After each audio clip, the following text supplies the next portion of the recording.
Vivemos no tempo do fim e esta é a época em que se cumprirão as profecias mais importantes da Bíblia. Hoje, mais do que em qualquer outro momento, precisamos dedicar-nos ao estudo destas profecias. É o abrir de uma janela para que o ser humano possa ver, o que sem este estudo estaria completamente encoberto.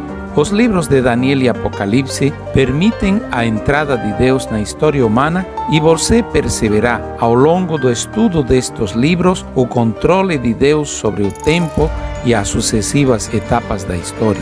Será revelador e confortante entender que não estamos à deriva, que tudo está no controle do Pai Celeste e um dia tudo chegará ao fim.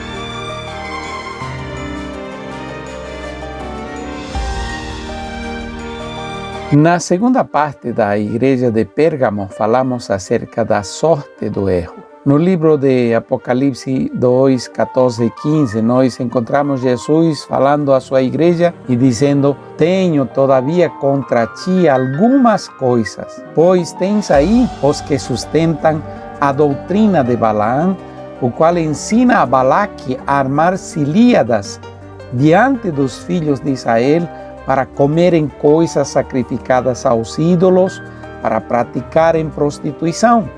Também tu tens os que da mesma forma sustentam a doutrina dos nicolaítas. É claramente perceptível, meus amados, que o ataque de Satanás à lei de Deus está sendo realizado. Posteriormente, mais adiante, e de acordo também ao livro de Daniel, Satanás levantaria um sistema que pretenderia em mudar os tempos e a lei de Deus. Apesar da fidelidade da igreja de Pérgamo, houve um erro. Tanto os que seguiam a doutrina de Balaão como os nicolaítas tentaram persuadir os cristãos de que não havia nada de errado em se adaptar com prudência ao mundo, que não deveríamos ser tão fanáticos, tão radicais na nossa observância dos princípios da palavra de Deus. Os nicolaítas, como já falamos na carta a Éfeso, eram famosos por sua depravação. Esses professores corruptos são mencionados em 2 de Pedro 2,15 e em Judas 11. Como Balaão, eles rebaixaram os dons espirituais a propósitos mais vis, e assim se tornaram um escândalo, uma armadilha, uma pedra de tropeço para outros. Como os nicolaítas, eles sustentavam que a liberdade do Evangelho os colocava acima da lei moral e conferia licença para cometer pecados mais horríveis. A liberdade de comer carnes que poderiam ter sido oferecidas aos ídolos foi feita um apelo pela liberdade de participar de ritos idólatras e para introduzir orgias pagãs nas cerimônias cristãs. A doutrina desses mestres antinomianos ou contra a lei era a doutrina de Balaão, porque, como nós sabemos, e como é explicado em Números capítulo 31, ele, por ambição ao dinheiro, falou para o rei Balaque que ele deveria criar uma estratégia para fazer uma festa, para convidar os israelitas, para colocar mulheres bonitas e desta maneira desviaram os filhos de Deus de sua verdadeira fidelidade e adoração a Deus e os induziram à idolatria e ao adultério, o que trouxe morte, porque Deus não se agrada da infidelidade que nós cometemos quando nós, em lugar de adorar ao Criador, nós começamos a adorar a imagens feitas de quaisquer metais que forem, sejam de gesso, de barro, de pedra, de madeira, de gesso, de ouro, de prata, de bronze, ou o que for. Isso vai em contra do pedido de Deus de não fazer imagens, não tentar fazer coisas que representem a Deus para inclinar-se perante elas e para adorá-las. A semelhança desta doutrina com a doutrina de Balaam é incomparável. A doutrina dos nicolaítas é uma semelhança óbvia. Aliás, aquele que não deseja ser diferente não precisa iniciar o caminho cristão.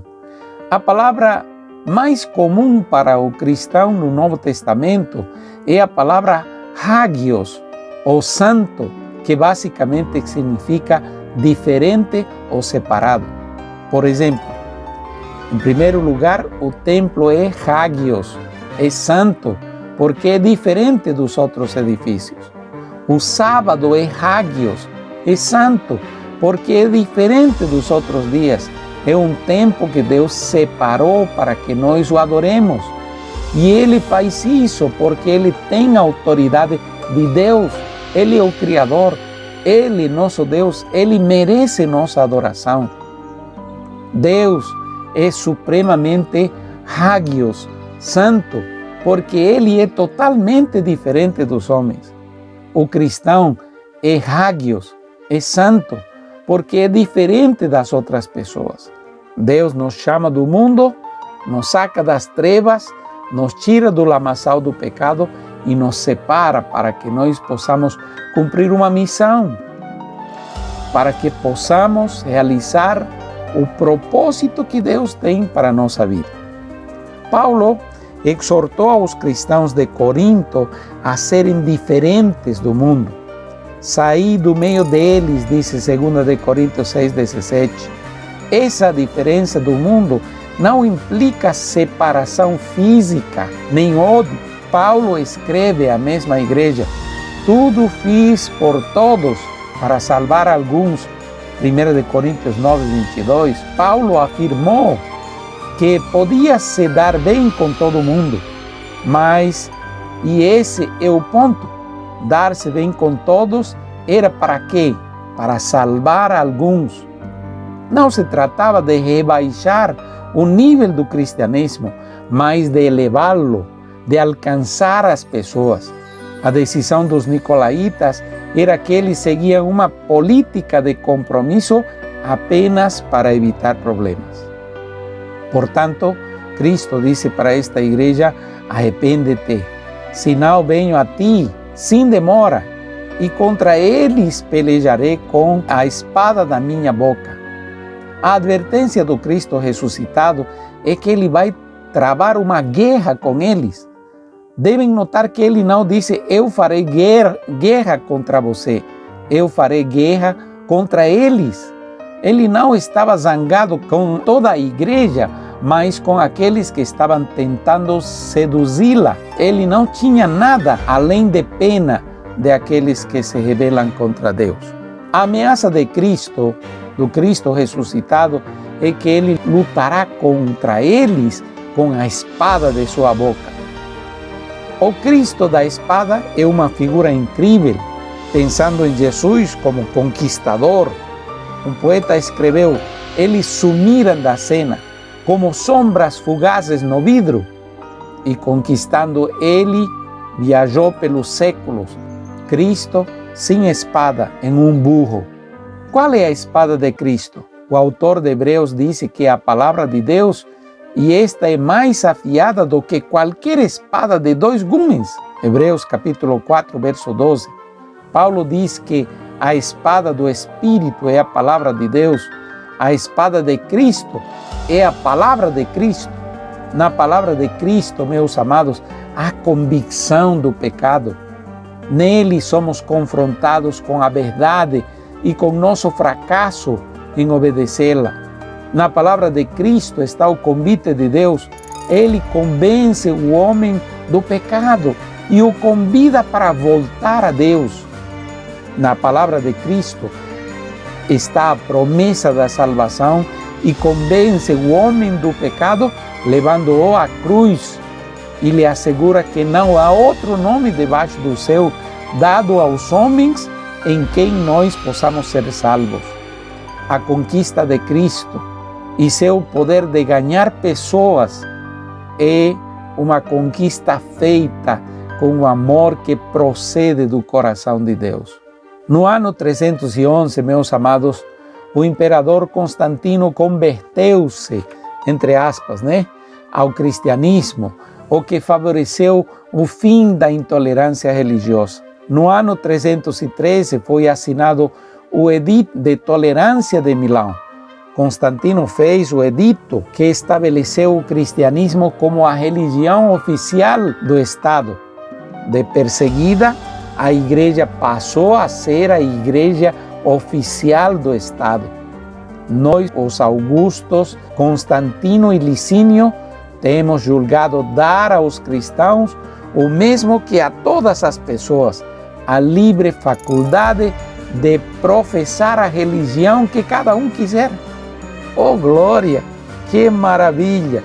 Acabou a perseguição. O edito disse mais ainda: nós cremos que a ninguém absolutamente devíamos negar a faculdade de seguir suas crenças dos cristãos ou aquelas da religião que lhes pareceria mais conveniente para si, em honor da qual concedemos a liberdade religiosa. Edito de Milão, do ano de 313. Quando Constantino assinou o Edito de Tolerância de Milão, dando liberdade de culto aos cristãos, e pouco depois disse se converter, isto despertou a gratidão e a admiração da igreja perseguida. Porém, o imperador continuou sendo o pontífice máximo do paganismo e, ao mesmo tempo, assistia aos cultos da igreja e convocava no ano 325 o Concílio de Nicéia para discutir questões teológicas. Nesse período de paz para a igreja cristã é que se introduz as mudanças, as verdades essenciais das Escrituras são trocadas. Satanás, não podendo destruir a igreja desde fora, se introduz nela para atacar a igreja desde o interior da mesma. Mudanças radicais aconteceram. Vou dar alguns exemplos. A salvação por meio de Cristo foi substituída pelos requerimentos da igreja oficial, pelos dogmas, por obras meritórias que conferem salvação. A atenção dos homens foi sutilmente afastada do ministério intercessor de Cristo Jesus e dirigida ao ministério de intercessores humanos. O paganismo e o erro se misturaram com a verdade. Os mandamentos de Deus iniciaram a ser adulterados em nome da religião. O primeiro a ser quebrado foi: não terás outros deuses diante de mim. Com isto se introduziu a idolatria, o uso dos templos e sua dedicação a santos particulares e ornamentados com ramos das árvores, com incienso, as lâmpadas e as velas, as ofertas votivas pela recuperação da doença, a água benta, os asilos, os dias de festa, o uso de calendários, as procissões, as vendas de indulgências, a bênção dos campos, as vestes sacerdotais, a tonsura, o anel de matrimônio, as imagens em data posterior, são todos de origem pagã e santificados por adoção no seio da igreja que começa neste período. A palavra de Deus diz: não farás para ti imagem de escultura, nem semelhança alguma do que há em cima nos céus, nem embaixo na terra, nem nas águas debaixo da terra. Não as adorarás, nem lhes darás culto, porque eu sou o Senhor teu Deus, Deus zeloso, que visito a iniquidade dos pais nos filhos até a terceira e quarta geração daqueles que me aborrecem, e faço misericórdia até 1000 gerações daqueles que me amam e guardam meus mandamentos. Você pode conferir isso na sua Bíblia, em Êxodo capítulo 20, verso 3 a 6. E aí aparece a dimensão religiosa da estatua de Daniel 2, que representava a igreja por meio do barro e por meio do poder político, a representação do ferro. Então nós vemos que os cristãos adoram Será que adoram a Pedro ou eles estavam adorando a Júpiter? Enfim, muitas imagens são incluídas dentro das igrejas. Na realidade, as igrejas pagãs tornaram-se igrejas cristãs. As divindades pagãs adquiriram nomes cristãos. Foi decretado no venerável dia do sol que todos os magistrados e o povo nas cidades e que todas as oficinas sejam fechadas, decreto dado por Constantino 7 de março do ano 321.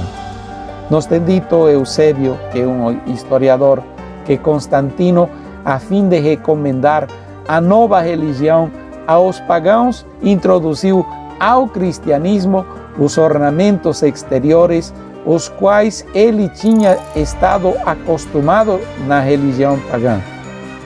A retenção do antigo nome pagão em alguns idiomas modernos, do dies solis, ou chamado também dia do sol, ou Sunday, em grande medida é feito pela união de um sentimento pagão e cristão, segundo o qual o primeiro dia da semana é guardado e feito um dia de descanso.